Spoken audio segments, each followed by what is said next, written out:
અડધી વેન્યુ ગાડીને આ અડધી લાઇટથી કવર કરી નાખી છે. તમે જોઈ શકો છો અહીંયા આટલી કવર કરી નાખી છે. અહીંયા સુધી તમે જો ગાઈસ આટલી કવર કરી નાખી છે. તમે જો અને આટલી હજી બાકી છે કારણ કે આમાં લાઇટ ઘટી હતી અને હું બેસમેન્ટમાં છું એટલે તમને થોડુંક અંધારું અંધારું લાગશે.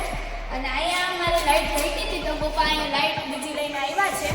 તમે જોઈ શકો છો આવી હજી એક બોક્સ છે તો એ હજી અહીંયા લગાડવાનું બાકી છે.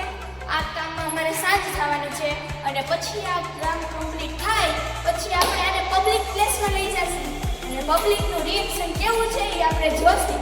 અને બધાને હેપી દિવાળી. ગાઈસ આ મારે એલઈડી લાઇટ બધી બાજુથી જેટલી બાકી હતી એટલી મેં લગાવીને કમ્પ્લીટ કરી નાખી છે. અને આને કરતાં મને સવારથી સાંજ પડી ગઈ છે તો હવે આને આપણે ચાલુ કરીને જોઈશું કેવી લાગે છે. હવે આપણે ચાલુ કરશું. વાવ ગાઈસ જો કેવી મસ્ત લાગે છે. જો ગાઈસ આ ફ્રન્ટ લુક છે તમે જોઈ શકો છો બહુ જ મસ્ત લાગે છે. હવે તો આ ગાડી બહુ ગઈ. તમને કેવી લાગી? ફાઇનલી ગાઈસ એલઈડી પછી મેં અહીંયા મારો લોગો પણ લગાવી દીધો છે. અને હવે આપણી આ બ્લેક કલરની વેન્યુમાં એમાંય આપણે રંગબેરંગી લાઇટ લગાવી છે તો કેવી સરસ લાગે છે. જો ગાઈસ તમે જોઈ શકો છો કેવી સરસ લાગે છે.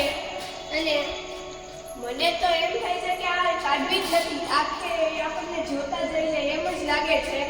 અને હવે આપણે આને પબ્લિકમાં લઈ જઈશું. મને એમ થાય છે કે મને આટલી ગમે છે કે મારે પબ્લિકનું રિએક્શન જોવું છે એટલા માટે હું આને પબ્લિકમાં પણ લઈ જઈશ અને જોઈ એનું રિએક્શન કેવું આવશે.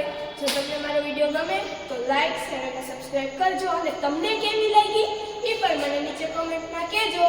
હવે આપણે મળીએ આના પાર્ટ 2 માં. ત્યાં માટે જય હિન્દ.